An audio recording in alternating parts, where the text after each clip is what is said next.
Tres veces presidente de los argentinos, la figura de Juan Domingo Perón es aún una emblemática controversia de la Argentina.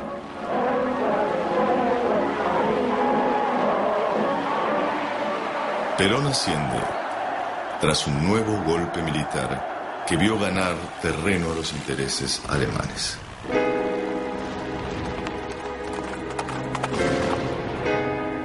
Los aliados responden con un fuerte boicot hacia Argentina.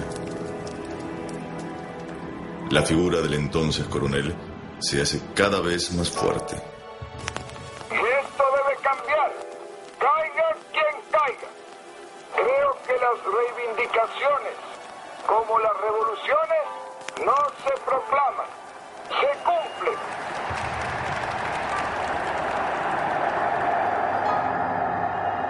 Querido y odiado, su recuerdo sigue presente, influenciando sobre las decisiones políticas del país.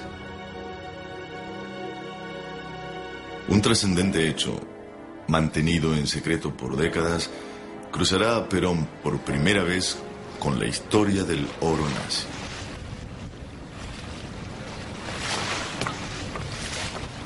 Tras varios años de investigación, el periodista e historiador Uki Goni ha levantado una gran polémica sobre este periodo. Sus libros documentan un incidente escandaloso protagonizado por un agente argentino, hijo de alemanes. Osmar Helmuth era una especie de joven dandy, amante de la marina. Había ingresado en la escuela naval, pero nunca llegó a ser marino, y era a la vez agente secreto del Servicio de Inteligencia Naval argentino y agente secreto de la CSS. Es elegido por el gobierno de Perón como el emisario que iría a la Alemania de Hitler para entrevistarse con Hitler y ofrecerle el apoyo argentino en la guerra, y a la vez solicitar armas alemanas para la Argentina. Para armar esta misión hay varias reuniones. Algunas reuniones se llevan a cabo directamente en la Casa Rosada. Allí participa el general Ramírez, presidente de la Nación, y Perón. Las reuniones estratégicas se llevaban a cabo en este departamento de la calle Agüero, propiedad de un amigo de Perón.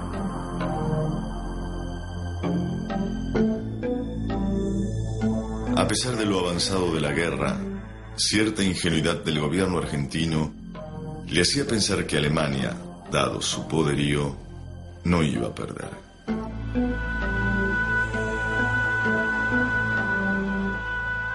Por otro lado, el boicot comercial contra la Argentina impuesto por los aliados y la necesidad de armas para fortalecerse en la región daban cierta lógica al audaz contacto. Alemania centralizaba el tráfico internacional de armas. Algunos grupos, que eran los que monopolizaban este negocio, ese viaje les provocaba una competencia inesperada. Además de saludos formales a Hitler, la misión involucraba una enorme operación de compra de material bélico y tecnologías que se cruzaban con esos fuertes intereses no invitados a participar.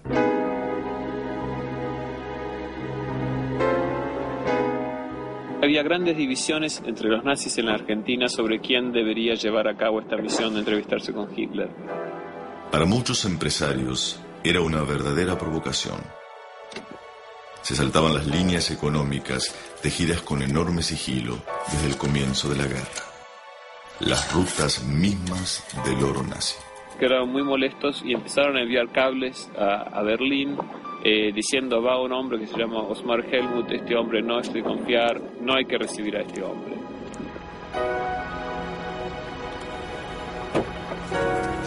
El pacto del gobierno militar argentino era torpe y fuera de época. Helmuth llevaba en su maleta documentación altamente comprometedora para un país definido como neutral.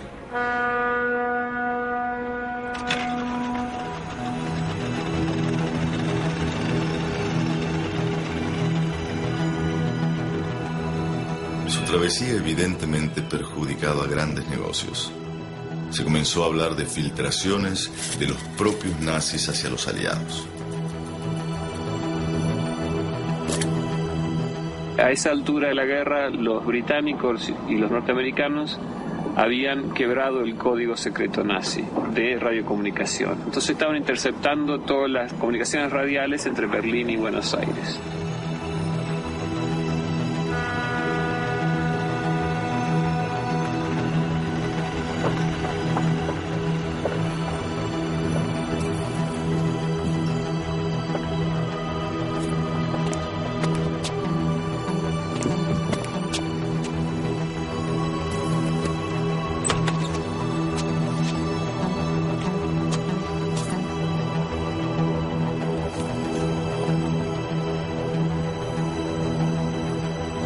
Policías británicos entraron al barco, encontraron una carta del general Ramírez, presidente de la Argentina, a Hitler, y es con el interrogatorio de Helmut que los aliados pueden presionar a la Argentina y decirle, bueno, o rompen relaciones con Alemania o nosotros vamos a dar a conocer al mundo este interrogatorio. A pesar del fracaso y de las sospechas de delación, Perón no hizo nada para vengarse. Sabía con quiénes se estaba enfrentando. Tal vez la figura más prominente haya sido un empresario alemán, por ese entonces uno de los hombres más ricos de la Argentina, Ludwig Freude. Ludwig Freude era una especie de embajador no oficial del gobierno nazi en Argentina. Freude manejaba los dos bancos alemanes más importantes de Sudamérica: el Banco Germánico de América del Sur y el Banco Alemán Transatlántico, de gran relevancia en esa época. Sus sedes son ocupadas actualmente por el Banco Nacional de Desarrollo y del propio Ministerio del Interior del gobierno argentino. El Banco Alemán Transatlántico era un banco realmente relevante. No era chiste. Era un banco que trabajaba, y privado, alemán, que trabajaba para el régimen nazi. Operaban abiertamente con sus cofrades mundiales. Gran parte de ese famoso, entre comillas, oro nazi entró por los bancos. Eran enormes la afluencia de dinero que llegaba en 1941, 1942. Ya en el 42 cambió el curso de la guerra. En el 43 seguía llegando dinero. Ludwig Freude era un líder de la comunidad alemana. Millonario y filántropo, era dueño de la compañía de construcciones viales y edilicias más importantes del país. Participaba además del paquete accionario de sociedades económicamente estratégicas y de un sinnúmero de industrias. Él tenía muchos contratos con el gobierno argentino construyendo rutas para el gobierno. Su yerno era el financista de la red de espionaje nazi. Todas las semanas iba a la embajada nazi, retiraba de una caja fuerte el dinero y se lo daba a los espías nazis en Argentina para financiar sus actividades. Casa en Belgrano, él tenía una mansión en Belgrano, era un centro de reunión constante de los militares argentinos y del establishment argentino con los nazis. Hoy queda poco de esa mansión. Valuado en millones de dólares, sus familiares destinaron parte del predio a lujosos departamentos. Aún se conserva el ala izquierda de lo que fuera su casa en Buenos Aires. Era público, era tan evidente. El gran personaje de esta casa, él era un nazi. Bueno, él era un gran jerarca. Y allí él armaba reuniones entre los generales argentinos y los diplomáticos nazis, japoneses, etc. Y allí, bueno, obviamente también se cocinaban jugosos negocios, ¿no? Lo concreto es que a partir del episodio Helmut, la relación de Perón con la familia Freude comenzó a estrecharse.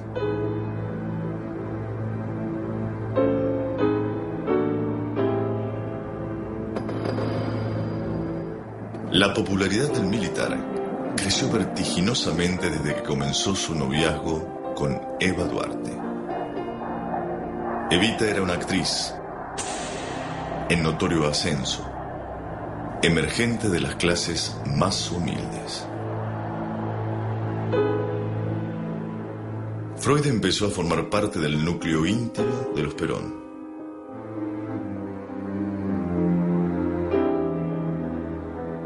Ofreció su mansión para festejar el cumpleaños de Eva. Como muestra de afecto, le regaló una importante casa que aún se conserva. Pronto se uniría otro integrante de la familia, Rodolfo Freude, el hijo mayor de Ludwig. Perón lo toma como una especie de secretario. Los inminentes acontecimientos le tenían reservado un papel mucho más importante en esta historia. Hacia principios de 1945, la suerte de Alemania estaba echada.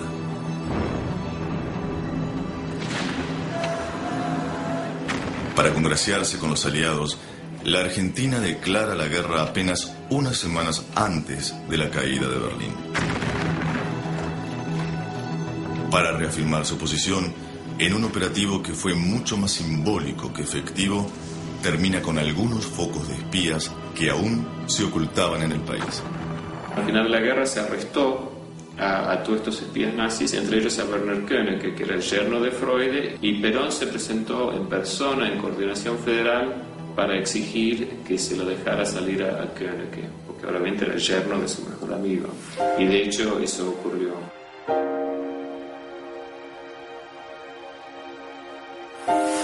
Los empresarios y banqueros comprometidos con Alemania también hicieron sus jugadas.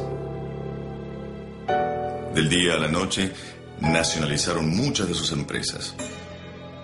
Pusieron a resguardo bienes, afectos y gran cantidad de documentación comprometedora. Preparaban la ruta más ingeniosa y productiva de sus negocios: la del dinero en fuga. En ese momento, Ludwig Freude fue señalado públicamente por primera vez. Estaba tan comprometido, de acuerdo a los aliados, en la transferencia de fondos nazis hacia la Argentina, que pidieron a Argentina su extradición a Alemania para su interrogatorio. Y Perón lo salvó. Y a cambio parece ser que Ludwig Freude organizó contribuciones muy grandes de los empresarios alemanes en Argentina a la campaña presidencial de Perón en 45-46.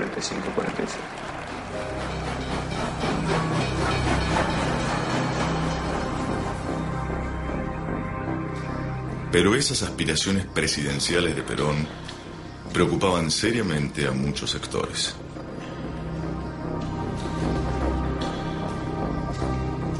Simulando un entrenamiento de rutina, el coronel Cabanillas y un puñado de voluntarios armados comenzaron a ejecutar su plan.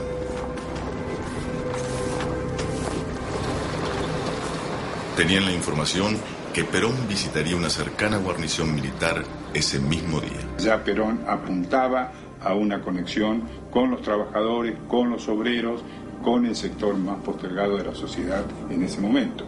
Esto lo sorprendió mucho a sus camaradas.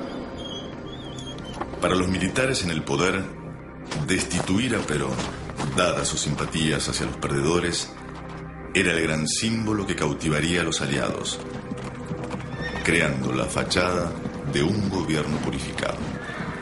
Va a tener enfrentamientos terribles, tan terribles que ese grupo militar del cual llega formando parte él, lo excluye del grupo, explícitamente lo excluye del grupo.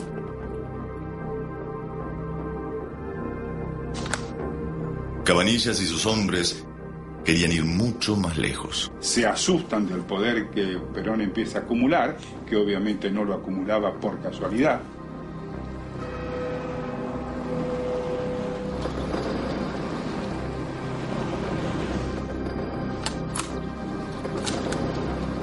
Las órdenes del coronel Cabanillas eran ejecutar a Perón ahí mismo y sin más trámites.